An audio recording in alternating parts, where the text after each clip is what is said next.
నాకు ఒక టోటల్ చెప్పాలంటే ఇతను మాత్రం అసలు నాకు వద్దు సార్ ఇక. ఇవే తగ్గించుకుంటే మంచిది. ఎవరు తల్లి మాకు తెలియాలి కానీ నువ్వెవరు? నేను నా ప్రియుడు యెహోవా. నేను ఎంతమందిని చూసినా కూడా ప్రేమలోనే పడలేదు. ఎంతమందిని చూసినా కూడా. కానీ ఆ పరమజ్యోతి మనిషిని చూసినాక అతనిలో ఏంటో, అతని కళ్ళలో చక్రాలు, అతని కళ్ళల్లో కళ్ళు పెట్టి లోతుగా చూశాడండి. ఎంతమందిని కన్యత్వాన్ని తీసుకున్నాడో తెలియదు కానీ ఆ కళ్ళల్లో చక్రాలను చూసి ప్రేమలో పడిపోయి చివరికి నా కాపురాన్ని నేను చేర్చుకున్నాను. ఆత్మ నీకు వచ్చి చెప్పింది. ఆత్మ ఎప్పుడు నాతో మాట్లాడుతూ ఉంటదండి. ఎక్కడి నుంచి స్వరం వినపడుతుందో తెలియదు కానీ నాకేం పసితనం. ఇప్పుడు ఎక్కడైనా ఉందేమో ఆత్మ, ఒకసారి చూడండి ఏం చెప్తుందో ఒకసారి చెప్పండి.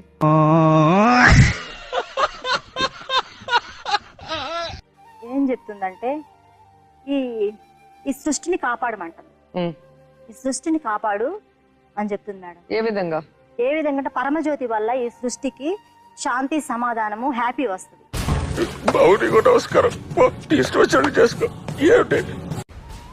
కాబట్టి అతనితో కలవమని, అతను పెళ్లి చేసుకోమని చెప్తుంది.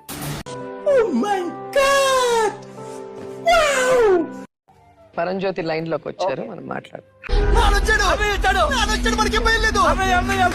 మీకు వినతి అనే అమ్మాయి పరిచయం ఉందా అండి?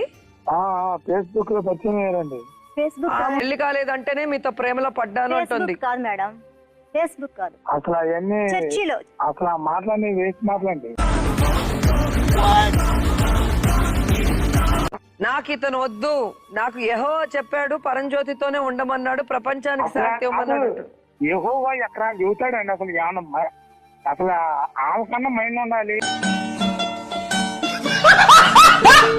ఆ అమ్మాయి దగ్గర డబ్బులు ఎందుకు తెప్పించుకున్నారు? దాదాపుగా 38,000 ఆవిడ మీకు ఇచ్చానంటుంది. ఒక్క రూపాయి కూడా నేను తీసుకోవాలా, కానీ 6,000 రూపాయలు ఇచ్చారు నాకు. ఎవరు? ఆమె. ఏమిటి బిడ్డకు సమాధానం ఏంటి? సరే పెళ్ళొద్దు, పుట్టిన బిడ్డకు సమాధానం ఏంటి?